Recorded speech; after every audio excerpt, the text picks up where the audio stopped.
जय श्री कृष्णा, जय श्री राधे।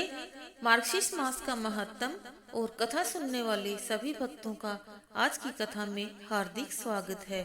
भगवान श्री कृष्ण चंद्र और माँ श्रीमती राधा रानी की कृपा सदैव ही आप सभी पर और आपके परिवारजनों पर बनी रहे। तो आइए सुनते हैं आगे की कथा। श्री भगवान कहते हैं, हे वत्स, सृष्टि के पूर्व केवल मैं था। मेरे अतिरिक्त न स्थूल था, न सूक्ष्म और न तो दोनों का कारण अज्ञान। जहाँ यह सृष्टि नहीं है वहाँ मैं ही मैं हूँ, और इस सृष्टि के रूप में जो कुछ प्रतीत हो रहा है वह भी मैं ही हूँ, और जो कुछ बचा रहेगा वह भी मैं ही हूँ। माया वह वस्तु है जो किसी वस्तु के न होने पर भी उसे दिखाए और यदि हो तो उसे ढक दे। परमात्मा को ढकने वाली और अन हुए जगत को दिखाने वाली शक्ति का नाम ही माया है। यह जगत क्या है? इसका उत्तर यह दिया कि जब घड़ा बना तब उसमें मिट्टी घुसी कि घड़ा बनने से पहले माटी थी। कोई भी वस्तु जो मिट्टी, पानी, आग, हवा और आकाश से बनती है उसमें ये पांचों तत्व पहले ही रहते हैं, प्रवेश नहीं करते। इसी प्रकार यह दुनिया, यह विश्व परमात्मा से ही बनती है और वही परमात्मा प्रत्येक रूप में दिखाई देता है। आत्मा मनुष्य मात्र को अपनी आत्मा के बारे में चिंतन करना चाहिए। कैसे चिंतन करना चाहिए? यही चिंतन करें कि मैं सब के बिना रह सकता हूँ। इस दुनिया में कुछ न हो, निद्रा हो, समाधि हो, प्रलय हो या महाप्रलय, सबको देखने वाला और जानने वाला मैं ही हूँ। अपनी आत्मा को परमात्मा से अलग न मानना ही आत्मा का ज्ञान है, क्योंकि ईश्वर ही आत्मा के रूप में है। इसको जानने के लिए एक प्रक्रिया बताई गई है। मान लीजिए कि आप एक लाल कमल की माला देख रहे हैं। आप इसे कैसे देख रहे हैं? तब उत्तर मिला, आँखों से।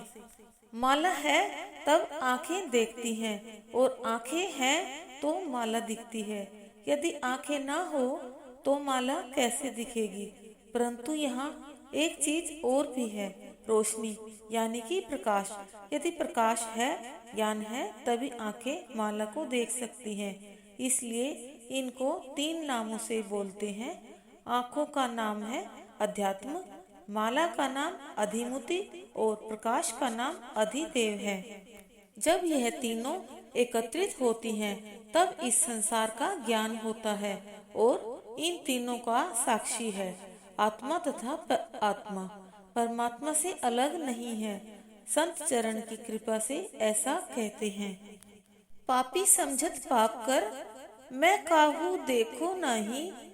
कह सुर निज और आत्मा हो, निज दिन देखो ताही।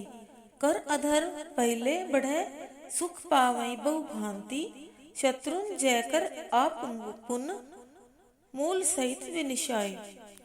श्री सुखदेव जी कहते हैं, हे परीक्षित, देवर्षि नारद ने जो प्रश्न किए थे वही प्रश्न तुमने मुझसे किए। ब्रह्मा जी ने यह 10 लक्षण वाला श्री भागवत महापुराण अपने पुत्र नारद को सुनाया था, जिसका उपदेश स्वयं भगवान ने उनको किया था। नारद जी ने वही श्रीमद् भागवत मेरे पिता श्री वेद व्यास जी को सुनाया। तुमने जो मुझसे प्रश्न किए हैं उन सब का उत्तर मैं उसी भागवत पुराण के रूप में सुना रहा हूँ। श्री सुखदेव जी कहते हैं, परीक्षित, इस भागवत पुराण में सर्ग, विसर्ग, स्थान, पोषण, उति, मनवंतर, ईशानुकथा, निरोध, मुक्ति और आश्रय, इन 10 विषयों का वर्णन है। इनमें 10वां जो आश्रय तत्व है उसी का ठीक ठीक निश्चय करने के लिए कहीं श्रुति से, कहीं तात्पर्य से और कहीं दोनों के अनुकूल अनुभव से महात्माओं ने अन्य 9 विषयों का बड़ी ही सुगम रीति से वर्णन किया है। जैसे प्रथम सर्ग का अर्थ है ईश्वर की प्रेरणा से गुणों में शोभ होकर रूपांतर होने से जो आकाश आदि पंचभूत, शब्दादि तन्मात्राएं, इंद्रियां, अहंकार और मैं तत्व की उत्पत्ति हुई। दूसरा, विसर्ग विराट पुरुष से उत्पन्न ब्रह्मा जी के द्वारा विभिन्न चराचर की सृष्टियों का निर्माण हुआ। तीसरा, स्थान उत्पन्न हुए प्राणियों के अपनी अपनी मर्यादा से स्थिरता रखना। चौथा, पोषण युग युग के धर्म की रक्षा करने के लिए अवतार ग्रहण कर भक्तों पर कृपा करना। पांचवा, उति जीवों की वे वासनाएं जो कर्म के द्वारा उन्हें बंधन में डालती हैं। छठा, मनवंतर पृथक पृथक काल में मनुदेव, मनुपुत्र, इंद्र, ऋषि और भगवान के अंशावतार, इन 6 अधिपतियों का तथा उनके द्वारा युग धर्म परिवर्तन। सातवां, ईशानु कथा भगवान के विविध अवतारों के और उनके प्रेमी भक्तों की विविध आख्यानों सहित गाथाएं। आठवां, निरोध जब भगवान योग निद्रा स्वीकार करके शयन करते हैं तब इस जीव का उपाधियों के साथ उसमें लीन हो जाना। नौवां, मुक्ति अज्ञान कल्पित कर्तृत्व, भोक्तृत्व आदि अनात्म भाव का परित्याग करके अपने वास्तविक स्वरूप परमात्माओं में स्थित होना। 10वां, आश्रय इस चराचर जगत की उत्पत्ति और प्रलय जिस तत्व से प्रकाशित होते हैं वह ब्रह्म ही आश्रय है। शास्त्रों में उसी को परमात्मा कहा गया है। जब पूर्वोक्त विराट पुरुष ब्रह्मांड को फोड़ कर निकला तब वह अपने रहने का स्थान ढूंढने लगा और स्थान की इच्छा से उस शुद्ध संकल्प पुरुष ने पवित्र जल की उत्पत्ति की।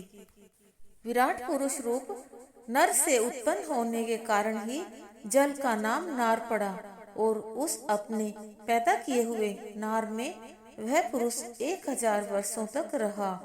इसी से उसका नाम नारायण हुआ। जब उस आदिदेव ने सृष्टि का विचार किया तब अपने स्वर्णमय वीर्य को 3 भागों में विभाजित कर दिया, आदिदेव, अध्यात्म और अधिभूत। संसार में चर और अचर भेद से 2 प्रकार के तथा जरायुज, अंडज, स्वेदज और अधिवज भेद से 4 प्रकार के जितने भी जीव हैं सब के सब शुभ अशुभ और मिश्रित कर्मों के अनुरूप फल भोगते हैं। सत्व की प्रधानता से देवता, रजोगुण की प्रधानता से मनुष्य और तमोगुण की प्रधानता से नारकीय योनियां उत्पन्न होती हैं।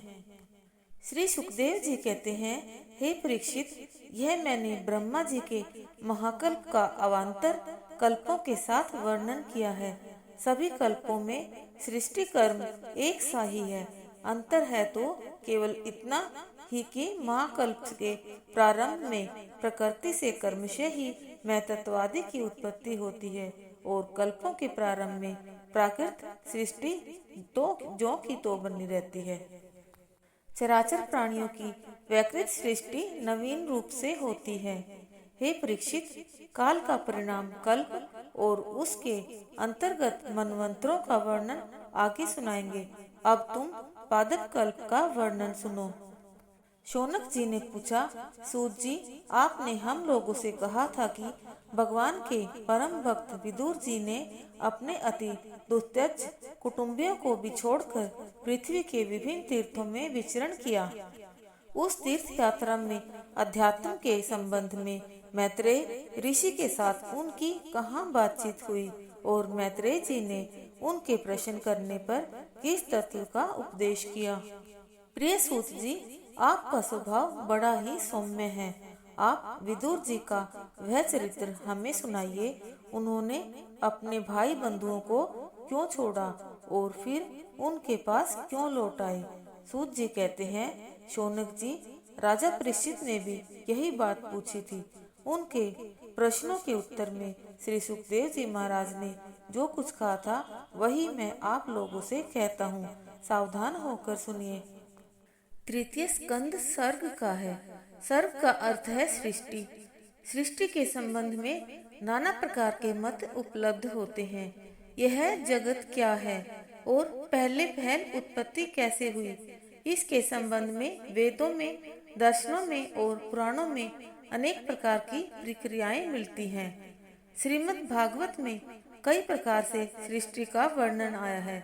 परमात्मा के द्वारा साम्यावस्था में क्षोभ होने पर गुणों की विषमता से महतत्व, त्रिविध, अहंकार, तन्मात्रा, इंद्रिय और पंचभूतों की सृष्टि होना ही सर्ग है।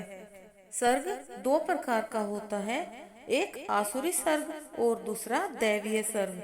आसुरी सर्ग वह होता है जिसमें इंद्रियों की तृप्ति ही सर्वोपरि है अथवा मुख्य है, परंतु जिनमें सद्गुण विराजते हैं वह है देवता। स्वयं आनंदमय रहे और दूसरों को भी आनंदित करता रहे, यह देव सर्ग में है।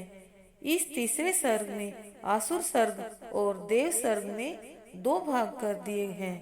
19 अध्यायों में तो आसुर सर्ग का वर्णन है और उसके बाद 14 अध्यायों में देव सर्ग का वर्णन किया है। इस स्कंद में 33 अध्याय हैं और साधारण गणना के अनुसार 1411 श्लोक संख्या है। इस स्कंद के आरंभ में विदुर जी का उद्धव जी के साथ वार्तालाप है। विदुर जी धर्म के अवतार हैं और धर्मराज युधिष्ठिर भी। इस प्रकार धर्मराज दो अवतारी हैं, परंतु एक कौरव के पक्ष में है, वहाँ धर्म का उपदेश कोई मानता ही नहीं। कारण सेवक रूप में तथा पांडवों के पक्ष में उनका स्वरूप धर्मराज युधिष्ठिर के रूप में राजा हैं। श्री भगवत गीता को तो संजय और धृतराष्ट्र ने भी सुना, परंतु उनके ऊपर इससे क्या असर हुआ। उद्धव भागवत तत्व के रूप में भगवान श्याम सुंदर श्री कृष्ण के प्रिय सखा, इतने परम प्रिय सखा की जिसका वर्णन वाणी के अधिकार से नहीं कहा जा सकता कि वे परस्पर एक दूसरे के प्रति अनन्य प्रेमा भक्ति में लीन भक्ति और ज्ञान हो। उद्धव जी का जन्म वृष्णि वंश में हुआ था। वसुदेव जी के भाई श्री देवभाग जी के ये पुत्र थे। इनका एक नाम बृहस्पति जी भी है, क्योंकि इन्होंने देवगुरु बृहस्पति जी से शिक्षा दीक्षा प्राप्त की थी और उनके प्रिय भक्ति भी, इसलिए बुद्धि विशेष होने से बृहस्पति कहा जाता है। उद्धव जी ने प्रेमा भक्ति की शिक्षा ब्रज की गोपियों से ली थी और तत्व ज्ञान का उपदेश इन्हें भगवान श्री कृष्ण ने दिया था। आज की कथा यहीं पर संपूर्ण होती है। इससे अगले अध्याय में आप सुनेंगे उद्धव जी की विदुर जी से भेंट और उद्धव जी द्वारा भगवान श्री कृष्ण की लीलाओं का वर्णन। आइए अब करते हैं भागवत भगवान की आरती। श्री भागवत भगवान की ये आरती, पापियों को पाप से है तारती। श्री भागवत भगवान की ये आरती, पापियों को पाप से है तारती। ये अमर ग्रंथ, ये मुक्ति पंथ, ये पंचम वेद निराला, नव ज्योति जलाने वाला। हरि नाम यही, हरि धाम यही, यही जग मंगल की आरती।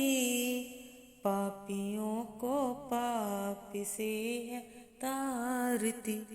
श्री भागवत भगवान की है आरती, पापियों को पाप से है तारती। ये शांति गीत पावन पुनीत, पापों को मिटाने वाला, हरि दर्श दिखाने वाला। यह सुख करनी, यह दुख हरनी, श्री मधुसूदन की आरती। पापियों को पाप से है तारती। श्री भागवत भगवान की है आरती, पापियों को पाप से है तारती। ये मधुर बोल जग फंद खोल, सन्मार्ग दिखाने वाला, बिगड़ी को बनाने वाला। श्री राम यही, घनश्याम यही, यही प्रभु की महिमा की आरती। पापियों को पाप से है तारती। श्री भागवत भगवान की है आरती। पापियों को पाप से है तारती। पापियों को पाप से है तारती। बोलिए श्रीमद् भागवत महापुराण की जय। बोलिए श्री सुखदेव जी महाराज की जय। बोलिए विष्णु भगवान की जय। जय जय श्री राधे। जय जय श्री राधे। जय जय श्री राधे श्याम।